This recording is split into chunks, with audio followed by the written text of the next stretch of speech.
राम राम साथियों, आप सभी का हार्दिक स्वागत है। दोस्तों, क्या आपको लगता है कि किस्मत हाथ की लकीरों में होती है? जी नहीं, किस्मत माथे के पसीने में होती है।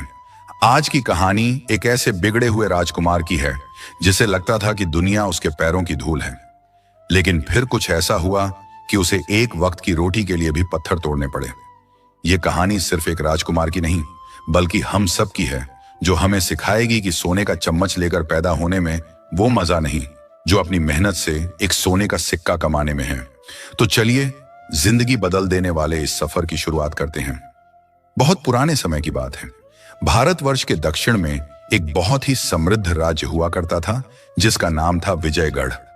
वहां का राजा महाराज वीर प्रताप सिंह अपनी न्यायप्रियता और बहादुरी के लिए दूर दूर तक मशहूर था। प्रजा अपने राजा को भगवान की तरह पूजती थी, क्योंकि राजा वीर प्रताप ने अपनी प्रजा को कभी किसी चीज की कमी नहीं होने दी थी। राजा का एक ही बेटा था जिसका नाम राजकुमार अभय था। राजकुमार अभय देखने में बहुत ही सुंदर, कद काठी में मजबूत और तलवारबाजी में माहिर था। बचपन में ही राजकुमार की माता यानी महारानी का देहांत हो गया था। पत्नी के गुजर जाने के बाद राजा वीर प्रताप पूरी तरह टूट गए थे। उन्होंने कसम खाई थी कि वे अपने बेटे को कभी मां की कमी महसूस नहीं होने देंगे। इसी लाड़ प्यार के कारण राजा ने राजकुमार की हर जिद पूरी की। राजकुमार जो मांगता वह उसके सामने हाजिर हो जाता। उसे कभी धूप में निकलने की जरूरत नहीं पड़ी और ना ही कभी यह जानने की जरूरत पड़ी कि पानी का एक गिलास भी कैसे मिलता है। धीरे धीरे समय बीतता गया और राजकुमार अभय अब 20 साल का हो चुका था। राजा वीर प्रताप अब बूढ़े हो चले थे और वे चाहते थे कि अब राजकाज की जिम्मेदारी राजकुमार को सौंप दी जाए। लेकिन राजा के मन में एक बहुत बड़ी चिंता थी। उन्होंने गौर किया कि राजकुमार अभय वीर तो है, लेकिन उसके अंदर दया और समझ की बहुत कमी है। राजकुमार को लगता था कि धन और ताकत से दुनिया की हर चीज खरीदी जा सकती है। वह अपने सेवकों से बहुत बुरा बर्ताव करता था और गरीबों की गरीबी का मजाक उड़ाता था। उसे लगता था कि राजा का बेटा होना ही सबसे बड़ी योग्यता है। एक दिन की बात है, राजा वीर प्रताप अपने महल के बगीचे में टहल रहे थे। तभी उन्होंने देखा कि राजकुमार अभय अपने घोड़े को बहुत जोर जोर से कोड़े मार रहा है, क्योंकि घोड़ा थोड़ा धीरे चल रहा था। पास ही खड़ा एक बूढ़ा सेवक जब घोड़े को पानी पिलाने आगे बढ़ा तो राजकुमार ने उसे भी धक्का दे दिया और चिल्लाकर कहा, हटो यहां से, तुम जैसे गंदे लोग मेरे शाही घोड़े को हाथ नहीं लगा सकते।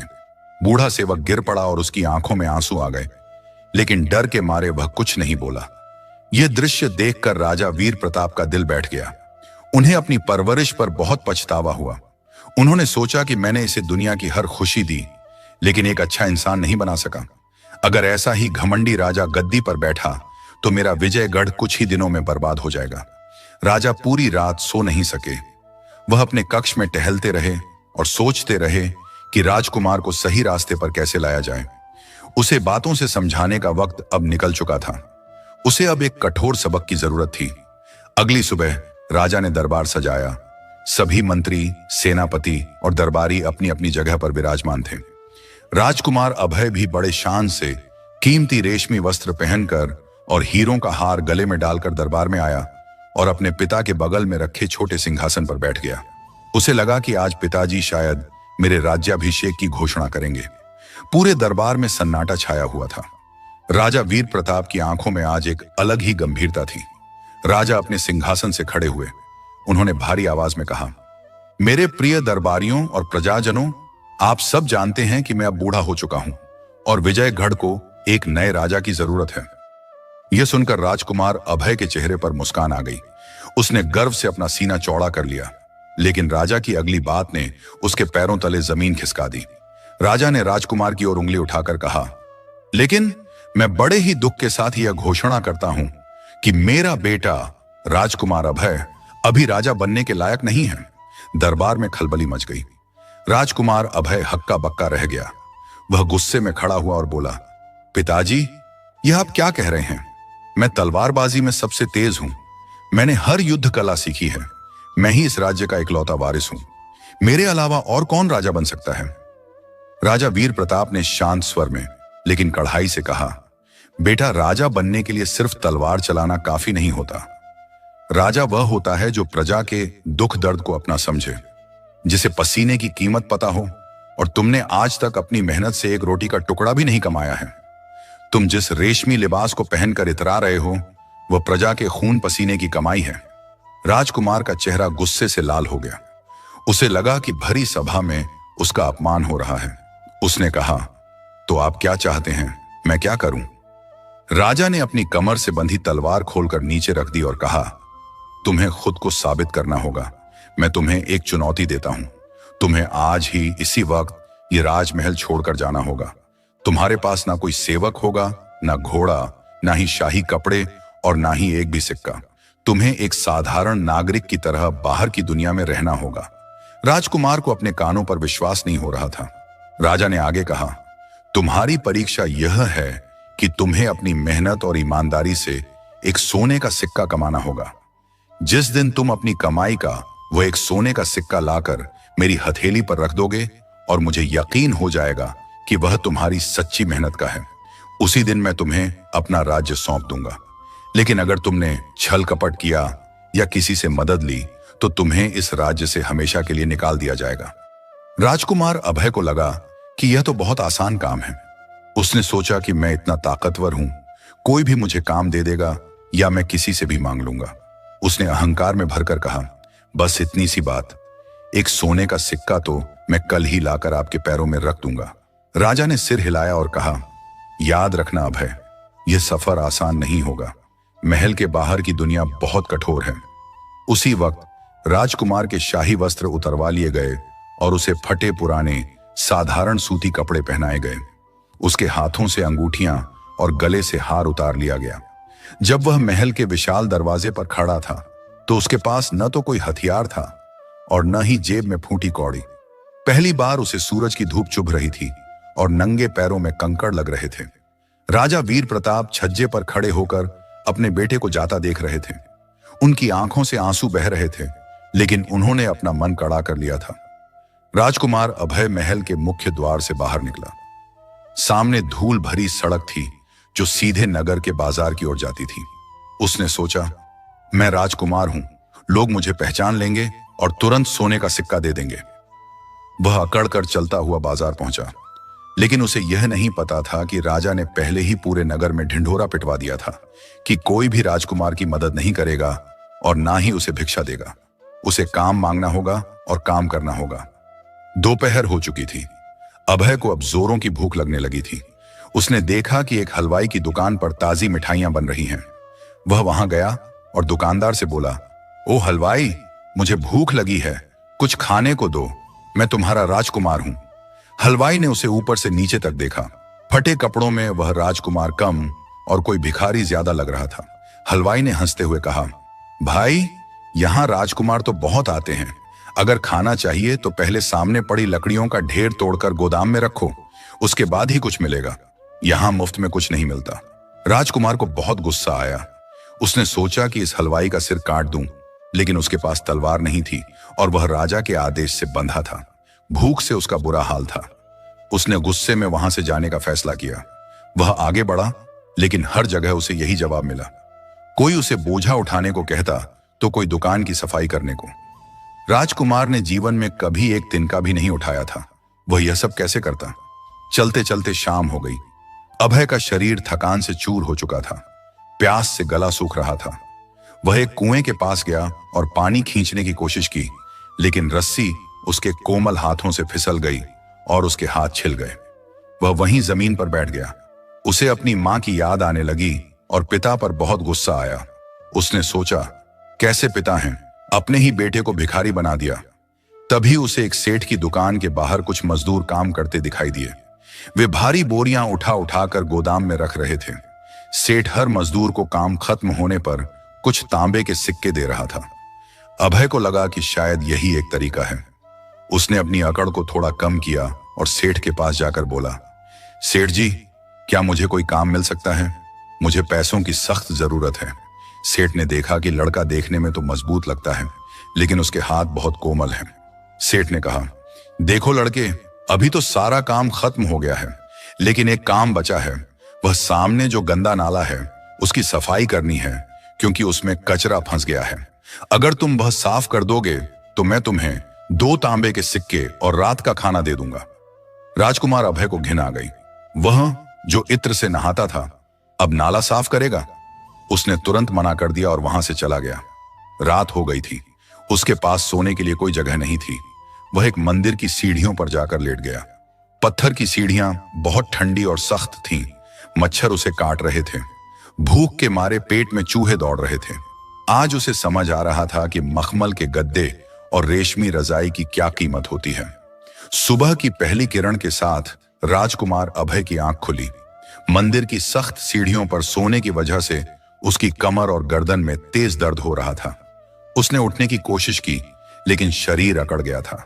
कल तक जो राजकुमार रेशमी गद्दों पर सोता था और जिसे जगाने के लिए संगीत बजता था, आज उसे मंदिर की घंटियों के शोर और मक्खियों की भिनभिनाहट ने जगाया था। पेट में भूख की आग अब और तेज हो गई थी। कल से उसने अन्न का एक दाना भी नहीं खाया था। अभय ने पास के नल से मुंह धोया और पेट भरकर पानी पिया ताकि भूख कुछ कम हो जाए। लेकिन पानी से भूख कहां मिटती है। उसने अपनी कमर कसी और मन ही मन तय किया कि आज वह हार नहीं मानेगा। वह फिर से बाजार की तरफ चल पड़ा। आज बाजार में भीड़ ज्यादा थी। दुकानें खुल चुकी थीं और व्यापारियों का शोर शुरू हो गया था। अभय ने सोचा कि आज वह सीधे काम मांगेगा, चाहे वह कैसा भी हो। वह चलते चलते अनाज की मंडी में पहुंचा। वहां बैलगाड़ियों से अनाज की भारी भारी बोरियां उतारी जा रही थीं। अभय ने देखा कि कई मजदूर पसीने में लथपथ होकर उन बोरियों को अपनी पीठ पर लादकर गोदाम के अंदर ले जा रहे थे। उसने सोचा कि यह काम तो वह कर सकता है, उसके पास ताकत की कोई कमी नहीं है। वह वहां के मुनीम के पास गया, जो एक बही खाता लेकर हिसाब लिख रहा था। अभय ने उससे कहा, भाई, मुझे काम चाहिए। क्या मैं ये बोरियां उठाने का काम कर सकता हूं? मुनीम ने चश्मा ठीक करते हुए अभय को देखा। अभय के कपड़े गंदे हो चुके थे और बाल बिखरे हुए थे, लेकिन उसका शरीर गठीला था। मुनीम ने कहा, ठीक है, काम मिल जाएगा, लेकिन शर्त यह है कि एक बोरी यहां से उठाकर उस गोदाम तक ले जाने का एक तांबे का सिक्का मिलेगा, और अगर बोरी फटी या गिरी तो हर्जाना भरना पड़ेगा। अभय को लगा कि यह तो बहुत आसान है। उसने सोचा, एक तांबे का सिक्का एक बोरी का? अगर मैं 100 बोरियां उठा लूं तो 100 सिक्के हो जाएंगे। वह जोश में आगे बढ़ा। उसने एक भारी बोरी को उठाने की कोशिश की। बोरी का वजन कम से कम 50 किलो था। अभय ने जिम में कसरत की थी, लेकिन यह वजन अलग था। यह बेजान लोहे का वजन नहीं था। यह लटकती हुई बोरी थी जिसे संभालना मुश्किल था। उसने पूरी ताकत लगाकर बोरी को कंधे पर रखा। उसके कंधे की हड्डी दुखने लगी। वह लड़खड़ाते कदमों से गोदाम की तरफ बढ़ा। अभी वह आधा रास्ता ही पहुंचा था कि उसके पैर डगमगा गए। धूप तेज थी और भूख की वजह से उसे चक्कर आ रहे थे। अचानक उसके कंधे से बोरी फिसल गई और जमीन पर गिर गई। बोरी का मुंह खुल गया और गेहूं सड़क पर बिखर गया। यह देखते ही मुनीम दौड़ता हुआ आया और चिल्लाने लगा, अरे बेवकूफ, क्या कर दिया तूने? तुझे काम करना नहीं आता तो आया क्यों? मेरा इतना नुकसान कर दिया। मुनीम ने अभय को धक्का दिया। अभय को बहुत गुस्सा आया। उसका हाथ अपने आप मुट्ठी बन गया। वह मुनीम को मारना चाहता था, लेकिन तभी उसे अपने पिता की शर्त याद आ गई, ईमानदारी और बिना किसी सहारे के। अगर वह आज झगड़ा करता तो उसे जेल हो जाती और वह शर्त हार जाता। अभय ने अपना गुस्सा पी लिया। उसने झुककर बिखरा हुआ गेहूं समेटा। मुनीम ने गुस्से में कहा, भाग जा यहां से, तुझे कोई पैसा नहीं मिलेगा। उल्टा तुझे इस नुकसान की भरपाई करनी चाहिए थी, लेकिन तेरी हालत देखकर छोड़ रहा हूं। अभय वहां से सिर झुकाकर चल दिया। उसका आत्मविश्वास पूरी तरह टूट चुका था। दोपहर हो गई थी।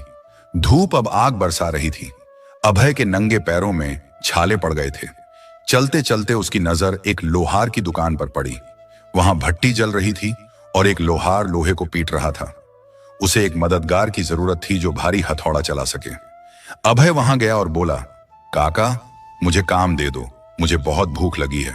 लोहार ने देखा कि लड़का हट्टा कट्टा है। उसने कहा, देख छोकरे, ये बच्चों का खेल नहीं है। आग के पास खड़ा रहना पड़ेगा और इस भारी घन को लगातार चलाना होगा। अगर तू शाम तक मेरे साथ काम करेगा तो मैं तुझे 5 तांबे के सिक्के और 2 रोटियां दूंगा। 5 तांबे के सिक्के और रोटियां। यह सुनकर अभय की आंखों में चमक आ गई। उसने तुरंत हामी भर दी। लोहार ने उसे भारी हथौड़ा थमाया। काम शुरू हुआ। लोहार गर्म लाल लोहे को चिमटे से पकड़ता और इशारा करता और अभय को पूरी ताकत से उस पर वार करना होता था। पहला घंटा तो अभय ने जोश में निकाल दिया, लेकिन भट्टी की गर्मी असहनीय थी। उसका पूरा शरीर पसीने से भीग गया था। चिंगारियां उड़कर उसके हाथों और मुंह पर लग रही थीं, जिससे जलन हो रही थी। दूसरे घंटे में उसके हाथों में छाले पड़ गए। हथौड़े की लकड़ी की मूठ उसके कोमल हाथों को छील रही थी। हर वार के साथ उसके कंधों में भयानक दर्द हो रहा था। उसे लग रहा था कि उसकी नसें फट जाएंगी। उसने रुकना चाहा, लेकिन लोहार ने चिल्लाकर कहा, रुक मत, अगर लोहा ठंडा हो गया तो सारी मेहनत बेकार हो जाएगी। चला हाथ। अभय ने दांत भींच लिए। उसकी आंखों से पसीने के साथ साथ आंसू भी निकल रहे थे। आज उसे पता चल रहा था कि जिस तलवार को वह घुमाता था, उसे बनाने में किसी कारीगर का कितना खून पसीना लगता है। शाम होते होते अभय की हालत अधमरी हो गई थी। उसके हाथ सूज गए थे, छालों से खून रिस रहा था और वह खड़ा भी नहीं हो पा रहा था। तभी लोहार ने कहा, बस आज का काम हो गया। अभय वहीं जमीन पर धम्म से बैठ गया। उसे विश्वास नहीं हो रहा था कि उसने यह कर दिखाया। लोहार ने खुश होकर अपनी जेब से 5 तांबे के सिक्के निकाले और अभय के हाथ पर रख दिए। साथ में एक पुराने कपड़े में लिपटी हुई 2 सूखी रोटियां और थोड़ा सा प्याज भी दिया। लोहार ने कहा, मेहनत की कमाई है लड़के, इसे संभाल कर रखना। अभय ने उन 5 घिसे पिटे तांबे के सिक्कों को अपनी हथेली में देखा। ये सिक्के महल में उसके लिए कचरे के समान थे। वह ऐसे सिक्के सेवकों पर फेंक दिया करता था, लेकिन आज ये 5 सिक्के उसे दुनिया के सबसे कीमती खजाने लग रहे थे, क्योंकि इन्हें पाने के लिए उसने अपना खून और पसीना बहाया था। उसने कांपते हाथों से रोटी का टुकड़ा तोड़ा। वह रोटी ठंडी और सख्त थी, लेकिन जैसे ही उसने उसे मुंह में डाला, उसे लगा कि उसने जीवन में इससे स्वादिष्ट भोजन कभी नहीं किया। शाही पकवानों का स्वाद इस सूखी रोटी के आगे फीका था, क्योंकि इसमें मेहनत का स्वाद था। खाना खाने के बाद अभय ने उन सिक्कों को अपनी जेब में रखा और सोचने लगा। एक सोने का सिक्का 100 चांदी के सिक्कों के बराबर होता है और एक चांदी का सिक्का 100 तांबे के सिक्कों के बराबर। इसका मतलब मुझे एक सोने का सिक्का कमाने के लिए हजारों तांबे के सिक्के जमा करने होंगे। अगर मैं रोज के 5 सिक्के कमाऊं तो मुझे सालों लग जाएंगे। यह गणित लगाकर उसका दिल बैठ गया। उसने आसमान की तरफ देखा। चांद निकल आया था। अभय समझ गया कि राजा वीर प्रताप ने उसे केवल पैसा कमाने नहीं भेजा था, बल्कि उसे धैर्य और सब्र सिखाने भेजा था। यह सफर कुछ दिनों का नहीं, बल्कि बहुत लंबा होने वाला था। अभय ने फिर से उसी मंदिर की ओर जाने का फैसला किया, लेकिन जब वह वहां पहुंचा तो देखा कि सीढ़ियों पर एक बूढ़ी औरत बैठी है जो ठंड से ठिठुर रही थी। उसके कपड़े फटे थे और वह बीमार लग रही थी। अभय को अपनी मां की याद आ गई। उसने अपनी जेब में हाथ डाला। उसके पास केवल 5 सिक्के थे, जो उसकी दिन भर की मेहनत की कमाई थी। उसका मन 2 हिस्सों में बंट गया। एक तरफ उसकी अपनी भूख और जरूरत थी और दूसरी तरफ उस बेचारी बूढ़ी औरत की हालत। अभय कुछ देर खड़ा रहा। फिर उसने सोचा, राजा बनने का मतलब सिर्फ अपना पेट भरना नहीं होता, दूसरों का दुख समझना भी होता है। वह उस बूढ़ी औरत के पास गया और उसने अपनी जेब से 3 तांबे के सिक्के निकालकर उस औरत के हाथ में रख दिए। औरत ने कांपती आंखों से उसे देखा और ढेर सारी दुआएं दी। अब अभय के पास केवल 2 सिक्के बचे थे, लेकिन अजीब बात थी, सिक्के कम होने के बावजूद उसे अपने अंदर एक अजीब सी खुशी और सुकून महसूस हो रहा था। वह सीढ़ियों पर लेटा। शरीर दर्द से टूट रहा था, लेकिन आज नींद बहुत जल्दी आ गई। अगले दिन सुबह अभय ने फैसला किया कि वह अब केवल मजूरी नहीं करेगा, बल्कि कोई ऐसा काम ढूंढेगा जिससे वह जल्दी पैसे जमा कर सके। वह घूमते घूमते शहर के व्यापारियों के इलाके में पहुंचा।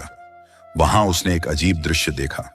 एक बड़ी दुकान के बाहर भीड़ लगी थी और एक सेठ जोर जोर से चिल्ला रहा था, कोई है जो मेरे इस काम को कर सके? मैं उसे मुंह मांगा इनाम दूंगा। सेठ की आवाज में घबराहट थी। अभय भीड़ को चीरता हुआ आगे बढ़ा। उसने देखा कि सेठ की एक बहुत ही कीमती घोड़ी बीमार पड़ी थी और वह जमीन पर लेटकर तड़प रही थी। शहर के कई वैद्य वहां खड़े थे, लेकिन किसी को समझ नहीं आ रहा था कि घोड़ी को क्या हुआ है। अभय बचपन से घोड़ों के बीच रहा था। उसे घोड़ों की बीमारियों और उनके इलाज की अच्छी समझ थी। उसके पिता के अस्तबल में शाही घोड़े थे और उसने कई बार राजवैद्य को उनका इलाज करते देखा था। उसे लगा कि यह एक मौका हो सकता है।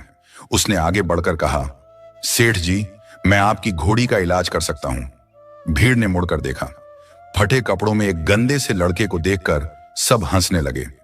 सेठ ने भी गुस्से में कहा, अरे भिखारी, यहां बड़े बड़े वैद्य फेल हो गए और तू इलाज करेगा, चल भाग यहां से।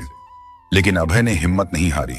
उसने घोड़ी की आंखों में देखा, वह दर्द से कराह रही थी। अभय ने विश्वास के साथ कहा, सेठ जी, मुझे एक मौका दीजिए। अगर मैं इसे ठीक नहीं कर पाया तो आप मुझे जो चाहे सजा दे देना, लेकिन अगर मैंने इसे ठीक कर दिया तो मुझे इनाम में तांबे के सिक्के नहीं बल्कि चांदी का सिक्का चाहिए। चांदी के सिक्के की बात सुनकर वहां खड़े लोग हैरान रह गए। सेठ की घोड़ी बहुत कीमती थी, वह मरती तो सेठ का लाखों का नुकसान होता। डूबते को तिनके का सहारा। सेठ ने सोचा कि वैसे भी यह मरने वाली है, इसे आजमाने में क्या जाता है। सेठ ने कहा, ठीक है, लेकिन अगर कुछ गड़बड़ हुई तो मैं तुझे कोड़े लगवाऊंगा। अभय घोड़ी के पास बैठा। उसने घोड़ी के पेट को छूकर देखा और उसकी सांसें जांची। उसे तुरंत समझ आ गया कि घोड़ी ने क्या खा लिया है। उसने सेठ से कहा, मुझे थोड़ा सा गर्म पानी, काला नमक और अजवाइन चाहिए। सेठ के आदमियों ने तुरंत दौड़कर वह सारा सामान लाकर अभय के सामने रख दिया जो उसने मांगा था।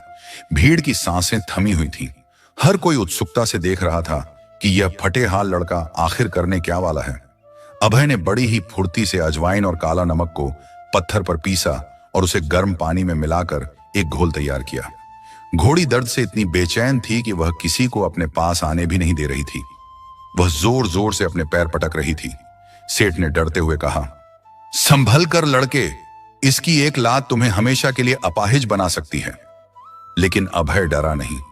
वह धीरे धीरे घोड़ी के कान के पास गया और उसने एक विशेष आवाज निकाली जो वह अक्सर अपने शाही अस्तबल में घोड़ों को शांत करने के लिए निकालता था।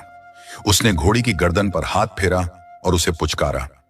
हैरानी की बात थी कि जो घोड़ी किसी को पास नहीं आने दे रही थी, वह अभय के स्पर्श से थोड़ी शांत हो गई। उसे शायद महसूस हो गया था कि यह इंसान उसे चोट पहुंचाने नहीं बल्कि उसका दर्द कम करने आया है। मौका देखते ही अभय ने उस घोल को बांस की एक नली के सहारे घोड़ी के मुंह में डाल दिया।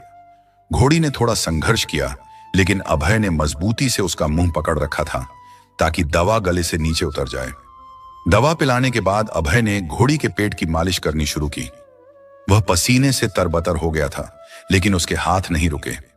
वह जानता था कि घोड़ी के पेट में गैस बन गई है और अगर वह नहीं निकली तो घोड़ी की जान चली जाएगी। लगभग 15-20 मिनट की मशक्कत के बाद अचानक घोड़ी के पेट से जोर की आवाज आई और उसने गैस छोड़ दी। घोड़ी ने एक लंबी राहत की सांस ली। उसका तड़पना बंद हो गया और उसकी आंखों में जो दर्द था वह गायब होने लगा। कुछ ही पलों में वह घोड़ी जो मरने की कगार पर थी, अपने पैरों पर खड़ी हो गई और उसने अपनी गर्दन हिलाकर हिनहिनाना शुरू कर दिया। यह चमत्कार देखकर वहां खड़ी भीड़ खुशी से चिल्ला उठी। सेठ की खुशी का तो ठिकाना ही नहीं था। उसे अपनी लाखों की घोड़ी वापस मिल गई थी। वह दौड़कर आया और उसने अभय की पीठ थपथपाई। मान गए उस्ताद, तुम तो सच में जादूगर हो। तुमने मेरी सबसे प्यारी घोड़ी को बचा लिया। सेठ ने अपनी जेब में हाथ डाला और एक चमचमाता हुआ चांदी का सिक्का निकालकर अभय की हथेली पर रख दिया। अभय ने उस चांदी के सिक्के को देखा। सूरज की रोशनी में वह सिक्का चमक रहा था। यह सिक्का उसके लिए किसी पदक से कम नहीं था। कल उसने 5 तांबे के सिक्के कमाए थे और आज अपनी काबिलियत से एक चांदी का सिक्का। उसे एहसास हुआ कि हुनर और ज्ञान कभी बेकार नहीं जाते, चाहे इंसान के पास राजपाट हो या ना हो।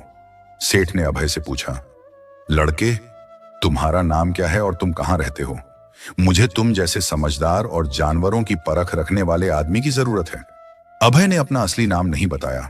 उसने सोचा कि पहचान छिपानी जरूरी है। उसने कहा, सेठ जी, मेरा नाम वीर है। मेरा कोई घर नहीं है। मैं काम की तलाश में भटक रहा हूं। सेठ ने तुरंत प्रस्ताव रखा, तो फिर तुम कहीं और क्यों भटकोगे? तुम मेरे अस्तबल में काम क्यों नहीं कर लेते? मेरे पास 50 घोड़े हैं और व्यापार के लिए बैलगाड़ियां भी हैं। मुझे एक ऐसे आदमी की सख्त जरूरत है जो इन जानवरों की देखभाल कर सके। मैं तुम्हें रहने के लिए अस्तबल के पीछे एक कोठरी, दिन का खाना और महीने के 2 चांदी के सिक्के दूंगा। बोलो, मंजूर है? अभय ने मन ही मन हिसाब लगाया। महीने के 2 चांदी के सिक्के, यह काम बुरा नहीं था। सबसे बड़ी बात यह थी कि उसे रहने की जगह और खाना मिल रहा था, जिससे वह अपनी कमाई बचा सकता था। उसने तुरंत हां कर दी। उस दिन से राजकुमार अभय, जो अब वीर बन चुका था, सेठ धनीराम के अस्तबल में काम करने लगा। लेकिन यह काम उतना आसान नहीं था जितना उसने सोचा था। घोड़ी का इलाज करना एक बात थी और 50 घोड़ों की रोज देखभाल करना दूसरी बात। उसका दिन सूरज निकलने से पहले शुरू होता था। सबसे पहले उसे उठकर अस्तबल की सफाई करनी पड़ती थी। घोड़ों की लीद और गंदगी को टोकरियों में भरकर दूर फेंकना पड़ता था। शुरुआत के कुछ दिनों में अभय को बहुत उबकाई आई। वह नाक पर कपड़ा बांधकर काम करता था। उसे अपनी किस्मत पर रोना आता था कि कहां वह राजा का बेटा और कहां यह गंदगी उठाने का काम। लेकिन फिर उसे अपने पिता के शब्द याद आते, कोई भी काम छोटा या बड़ा नहीं होता, नीयत बड़ी होनी चाहिए। उसने अपनी नाक से कपड़ा हटाया और पूरी ईमानदारी से काम में जुट गया। वह घोड़ों को नहलाता, उनके खुर साफ करता, उन्हें चारा डालता और अगर किसी घोड़े को चोट लगती तो उसका इलाज करता। धीरे धीरे सेठ के घोड़े पहले से ज्यादा स्वस्थ और ताकतवर दिखने लगे। सेठ धनीराम बहुत खुश था।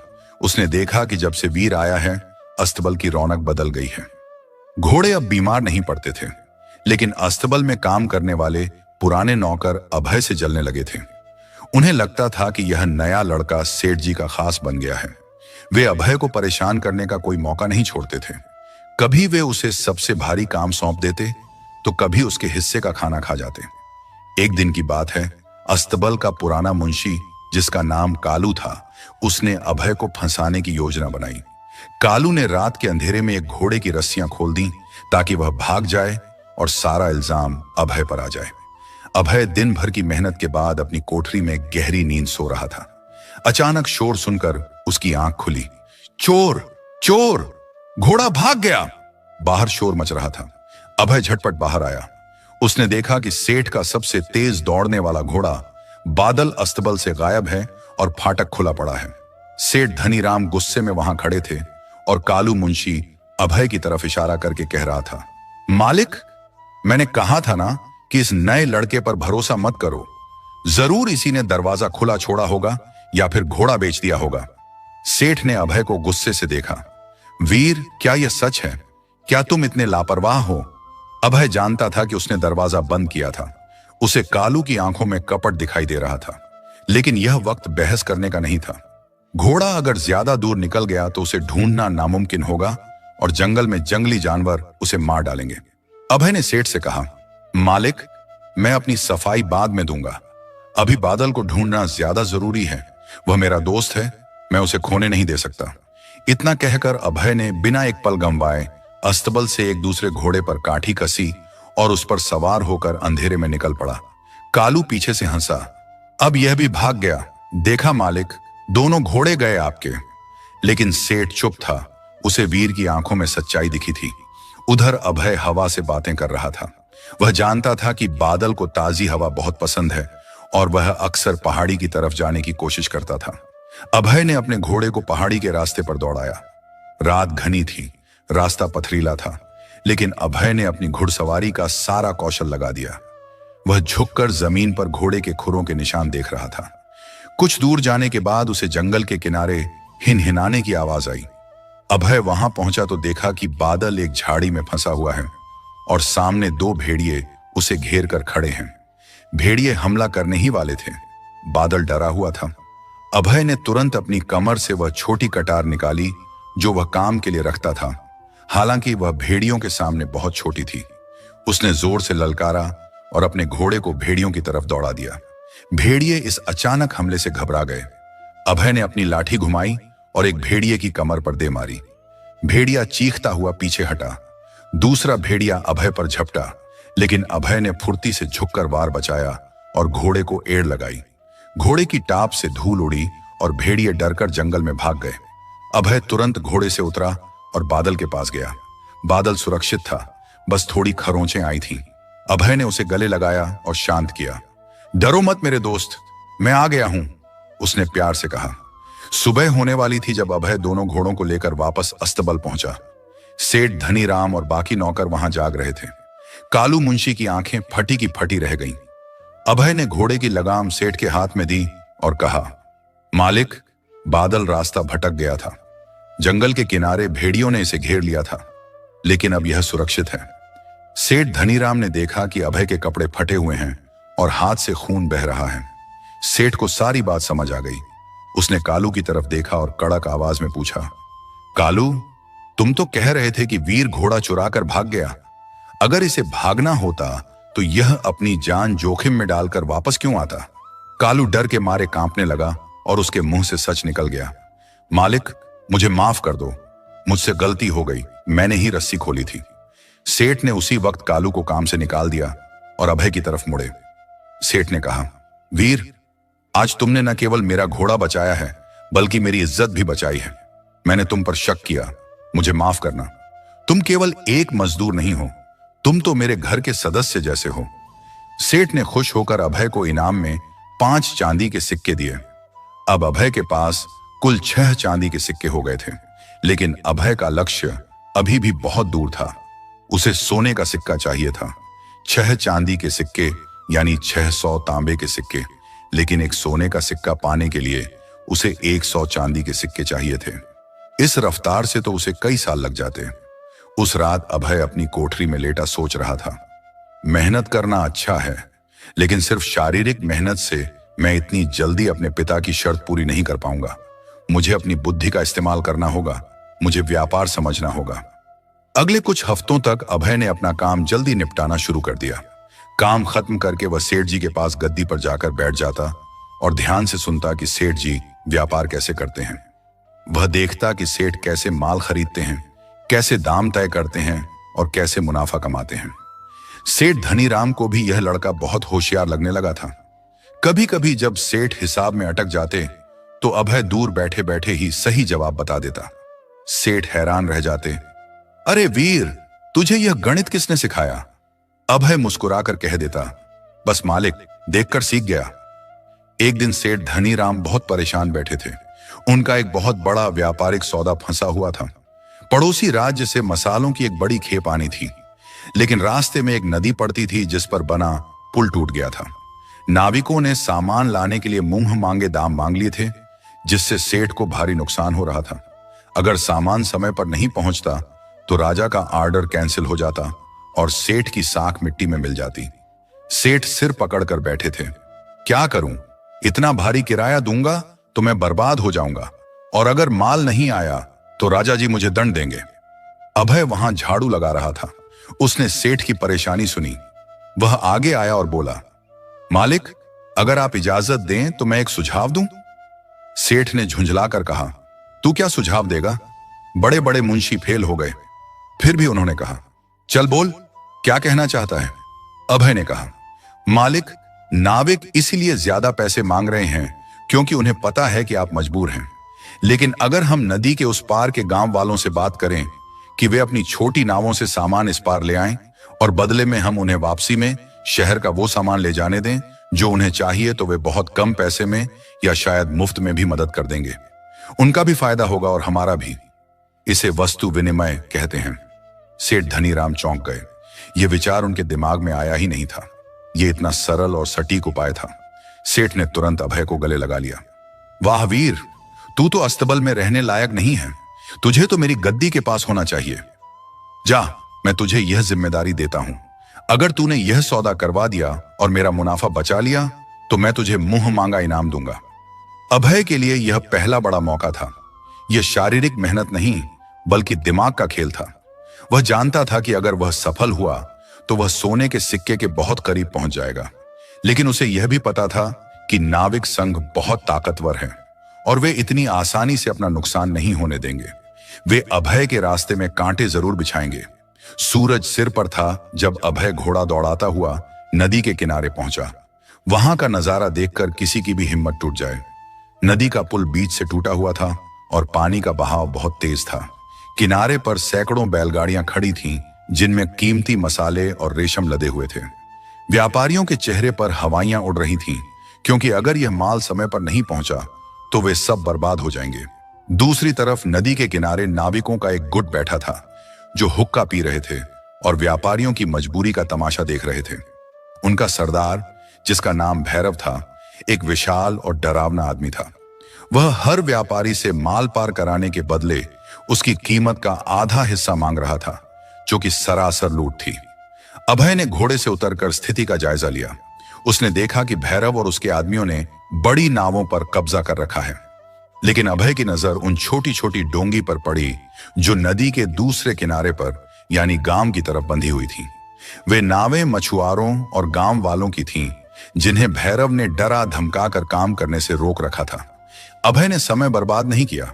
वह सीधे भैरव के पास नहीं गया, क्योंकि वह जानता था कि ताकत से बात नहीं बनेगी। उसने एक छोटी सी टूटी हुई डोंगी ली और खुद चप्पू चलाते हुए बड़ी मुश्किल से नदी के उस पार गांव की तरफ जाने लगा।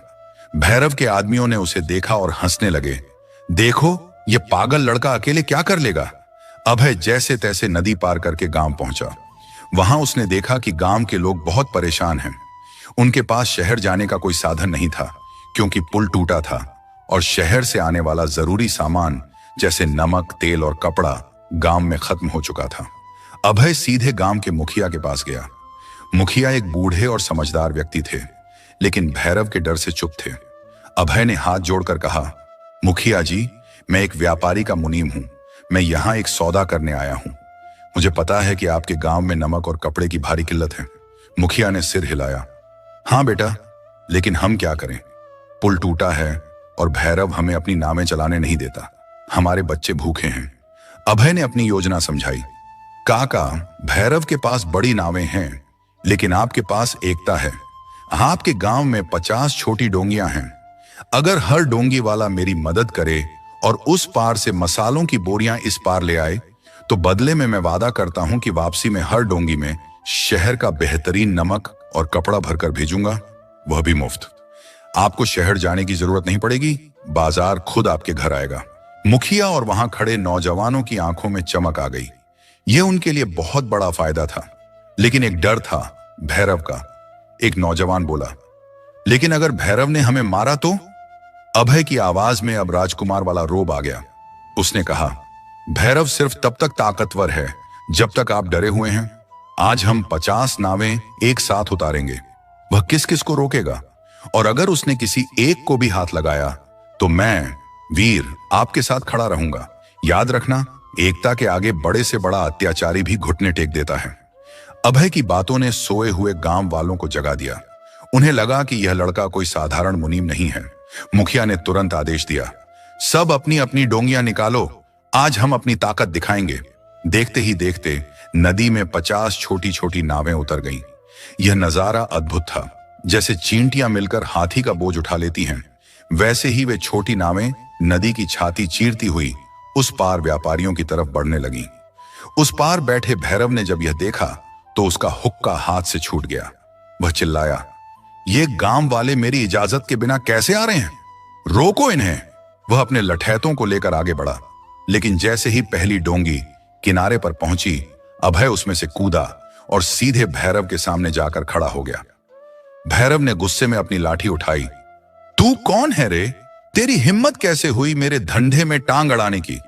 अभय ने भैरव की आंखों में आंखें डालकर शांत स्वर में कहा, मैं बस अपना काम कर रहा हूं। नदी किसी की जागीर नहीं है। ये गांव वाले अपनी मर्जी से मदद करने आए हैं।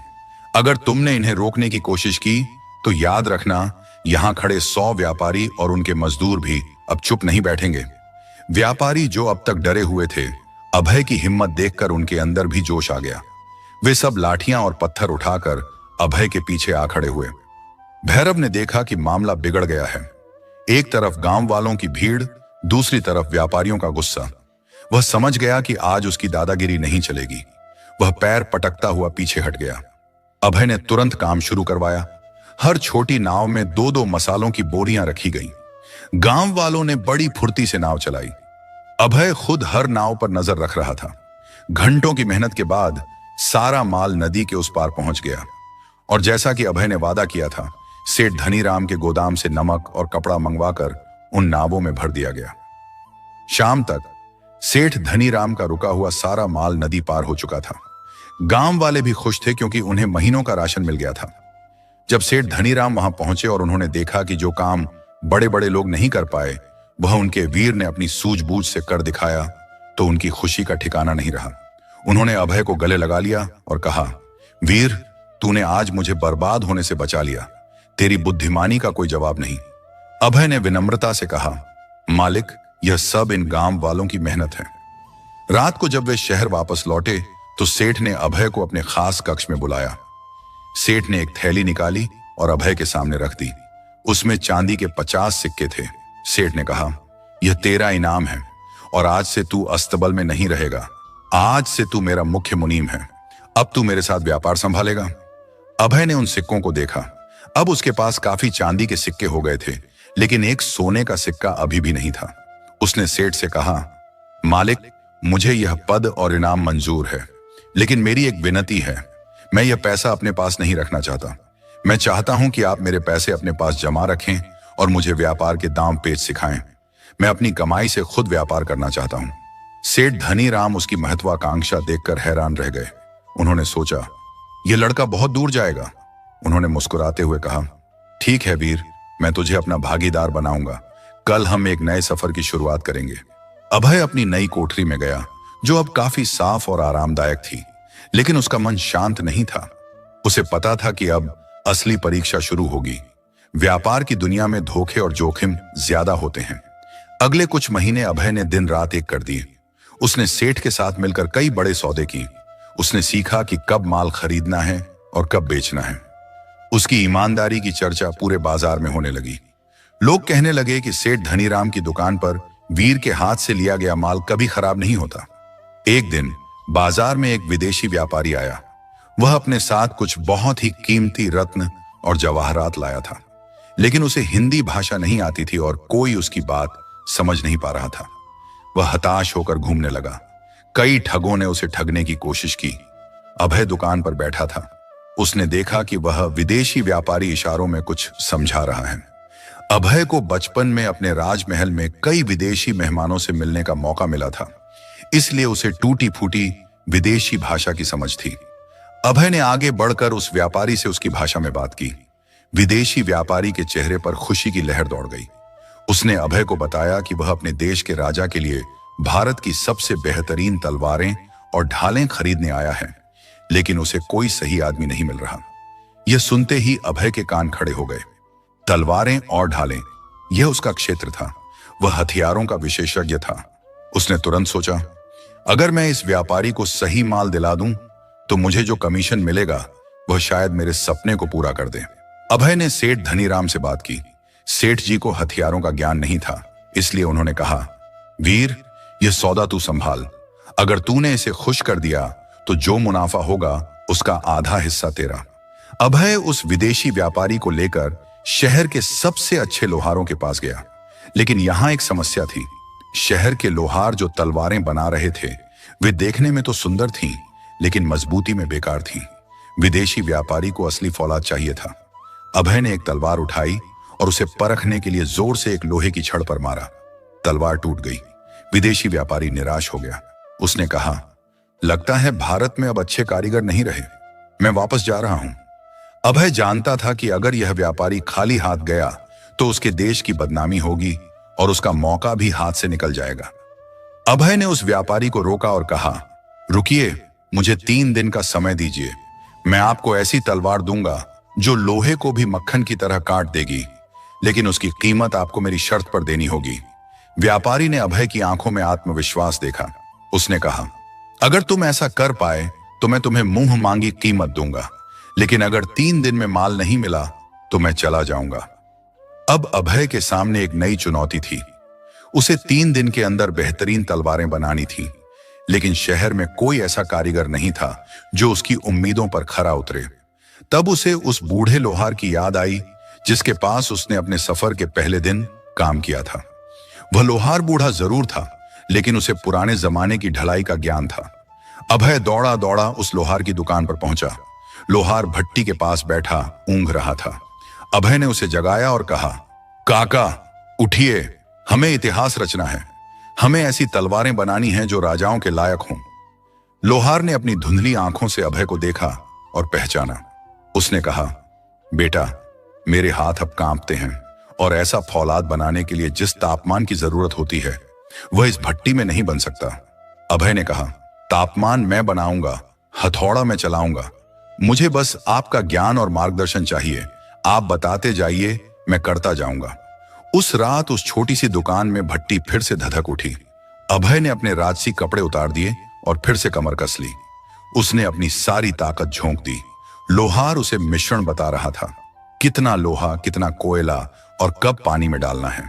3 दिन और 3 रात तक अभय सोया नहीं। उसका शरीर भट्टी की आग में तपकर तांबे जैसा लाल हो गया था। उसके हाथों में फिर से छाले पड़ गए, लेकिन वह रुका नहीं। तीसरे दिन की सुबह जब सूरज की पहली किरण निकली तो अभय के हाथ में एक ऐसी तलवार थी जो नीले रंग की चमक दे रही थी। यह वज्र जैसी मजबूत थी। अभय ने उस तलवार को हवा में लहराया। उसमें से जो आवाज आई वह किसी संगीत से कम नहीं थी।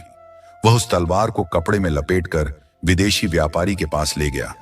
विदेशी व्यापारी ने तलवार हाथ में ली। उसने उसका वजन परखा, उसकी धार देखी। फिर उसने अपनी पूरी ताकत से उस तलवार को एक लोहे के खंभे पर मारा। टननन की आवाज आई। लोहे के खंभे पर गहरा निशान पड़ गया, लेकिन तलवार पर एक खरोंच तक नहीं आई। विदेशी व्यापारी खुशी से पागल हो गया। उसने कहा, अद्भुत!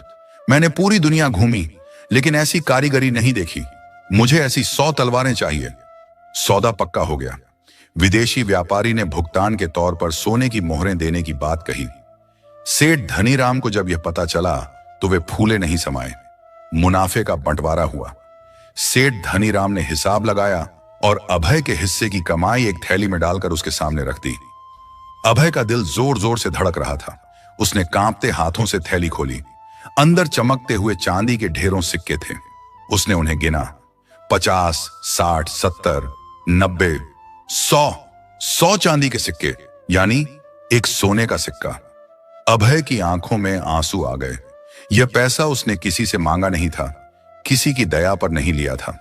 उसने यह पैसा अपनी भूख, अपने पसीने, अपनी बुद्धि और अपनी कला से कमाया था। उसने तुरंत उन 100 चांदी के सिक्कों को बाजार में भुनाया और बदले में एक चमचमाता हुआ सोने का सिक्का खरीदा। वह सिक्का उसकी हथेली पर रखा था, सूरज की रोशनी में जगमगा रहा था।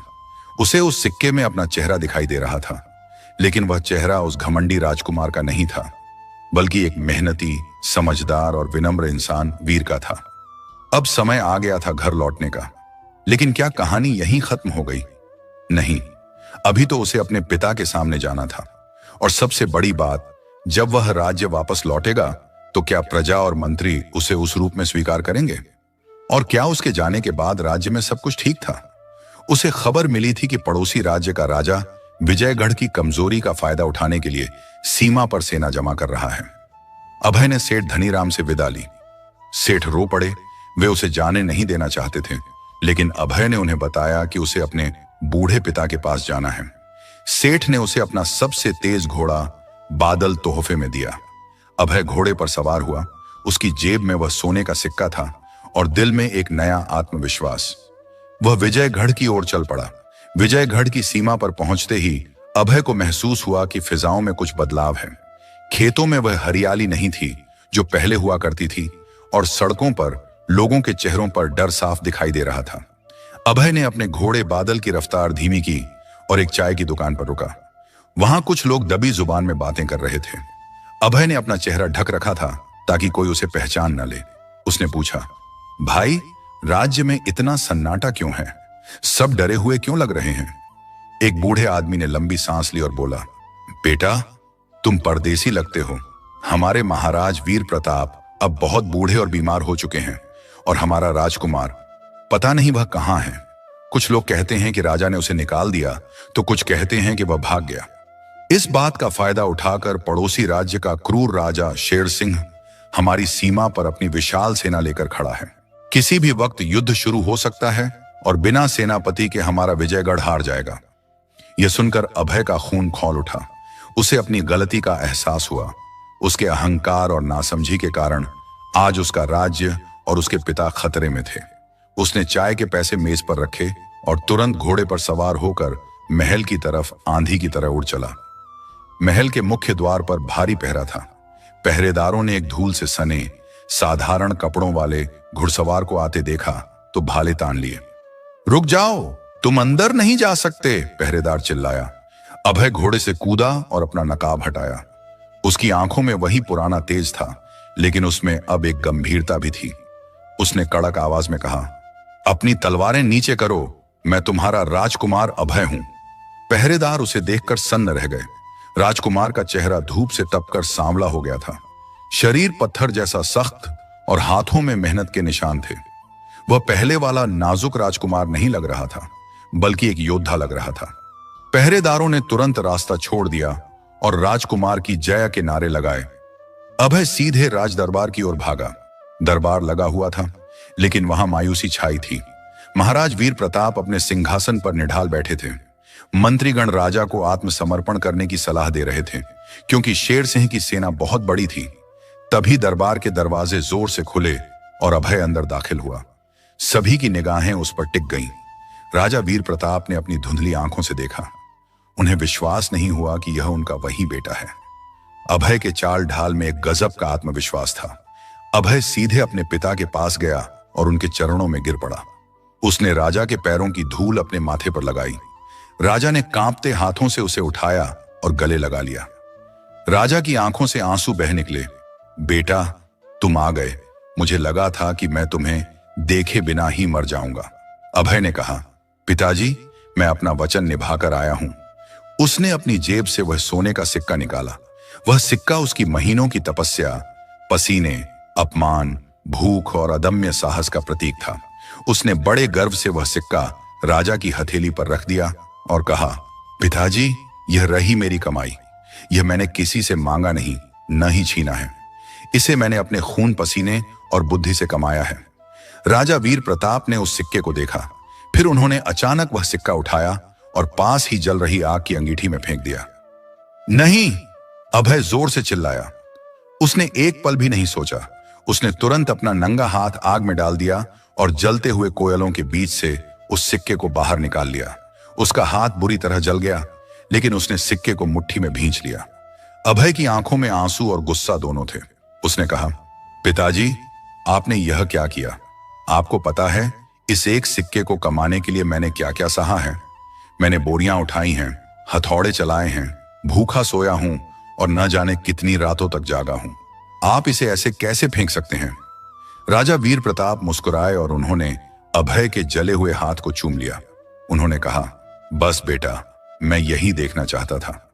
याद है बचपन में जब मैं तुम्हें सोने के सिक्कों से भरी थैलियां देता था? तुम उन्हें खेल खेल में कुएं में फेंक देते थे या सेवकों पर लुटा देते थे। तब तुम्हें उनका दर्द नहीं होता था, क्योंकि वह तुम्हारी कमाई नहीं थी। लेकिन आज इस एक सिक्के के लिए तुमने अपना हाथ आग में डाल दिया। आज तुम धन की असली कीमत समझ गए हो। आज तुम सचमुच राजा बनने के लायक हो गए हो। पूरा दरबार तालियों की गड़गड़ाहट से गूंज उठा। लेकिन यह खुशी ज्यादा देर नहीं टिकी। तभी एक सैनिक दौड़ता हुआ आया और बोला, महाराज, अनर्थ हो गया। राजा शेर सिंह की सेना ने आक्रमण कर दिया है। वे किले की दीवार तोड़ने ही वाले हैं। दरबार में फिर से हड़कंप मच गया। सेनापति ने कहा, महाराज, हमारी सेना छोटी है और मनोबल टूटा हुआ है। हम हार जाएंगे। तब अभय ने सिंहासन के पास से अपने पिता की पुरानी तलवार उठाई। उसने म्यान से तलवार खींची और उसकी गूंज ने दरबार में सन्नाटा कर दिया। यह वही तलवार थी जो उसने विदेशी व्यापारी के लिए बनाई थी, मजबूत और बेजोड़। अभय ने गरज कर कहा, कौन कहता है हम हार जाएंगे? युद्ध केवल संख्या से नहीं, साहस से जीता जाता है। मैंने बाहर की दुनिया में सीखा है कि जब कमजोर लोग एक हो जाते हैं तो बड़े बड़े अत्याचारी हार जाते हैं। आज हम महलों के लिए नहीं लड़ेंगे, हम अपने किसानों, अपने मजदूरों और अपनी मिट्टी के लिए लड़ेंगे। अभय का यह रूप देखकर मंत्रियों और सैनिकों में बिजली सी दौड़ गई। जो सैनिक कल तक हथियार डालने की बात कर रहे थे, वे अब युद्ध के लिए तैयार हो गए। अभय ने कमान संभाली। वह केवल आदेश देने वाला राजा नहीं बना, बल्कि सबसे आगे घोड़े पर सवार होकर निकला। उसने अपनी रणनीति का इस्तेमाल किया। उसने गांव वालों को संदेश भेजा। गांव वालों ने पीछे से शेर सिंह की सेना की रसद काट दी। युद्ध के मैदान में अभय शेर की तरह लड़ा। उसके हर वार में वह लोहार वाली ताकत थी। उसकी हर चाल में वह व्यापारी वाली सूझबूझ थी। उसने शेर सिंह को सीधी चुनौती दी। शेर सिंह को लगा था कि वह एक नाजुक राजकुमार से लड़ने जा रहा है, लेकिन उसका सामना एक ऐसे योद्धा से हुआ जो आग में तपकर सोना बना था। कुछ ही घंटों के भीषण युद्ध के बाद अभय ने शेर सिंह की तलवार गिरा दी और उसे अपनी तलवार की नोक पर ले लिया। शेर सिंह घुटनों पर था। अभय चाहता तो उसका सिर काट सकता था, लेकिन उसे अपने पिता की सीख और अपनी यात्रा का अनुभव याद आया। असली ताकत माफ करने में है। अभय ने तलवार हटाई और कहा, शेर सिंह, मैं चाहूं तो तुम्हें अभी मार सकता हूं, लेकिन मेरे राज्य में हम खून बहाने से ज्यादा पसीना बहाने में विश्वास रखते हैं। अपनी सेना लेकर वापस जाओ और फिर कभी विजयगढ़ की तरफ आंख उठाकर मत देखना। शेर सिंह अभय के इस बड़प्पन और वीरता से इतना प्रभावित हुआ कि उसने न केवल हार मानी बल्कि विजयगढ़ से मित्रता का हाथ बढ़ाया और हमेशा के लिए युद्ध न करने की कसम खाई। विजयगढ़ में जीत का जश्न मनाया गया। वह रात दिवाली जैसी थी। अगले दिन शुभ मुहूर्त में राज्याभिषेक हुआ। बूढ़े राजा वीर प्रताप ने अपने हाथों से राज मुकुट अभय के सिर पर रखा। अब वह राजकुमार अभय नहीं बल्कि महाराज अभय प्रताप सिंह बन चुके थे। सिंहासन पर बैठते ही अभय ने सबसे पहला आदेश दिया, आज से खजाने का दरवाजा सिर्फ महलों की सजावट के लिए नहीं बल्कि किसानों के लिए नहरें बनाने और युवाओं को हुनर सिखाने के लिए खुलेगा, क्योंकि मैंने सीखा है कि असली सोना खदानों में नहीं बल्कि इंसान की बाजुओं में होता है। अभय एक महान राजा बना। उसके राज में कोई भूखा नहीं सोया, क्योंकि राजा खुद भूख का दर्द जानता था। उसने मजदूरों का सम्मान बढ़ाया, क्योंकि वह खुद मजदूर रह चुका था। और उसने कभी अहंकार नहीं किया, क्योंकि वह जानता था कि एक दिन वह सड़क पर भी सो चुका है। उसका वह जला हुआ हाथ और वह सोने का सिक्का महल के संग्रहालय में नहीं बल्कि उसके दिल में हमेशा सुरक्षित रहा, जो उसे याद दिलाता रहा कि वह कौन है।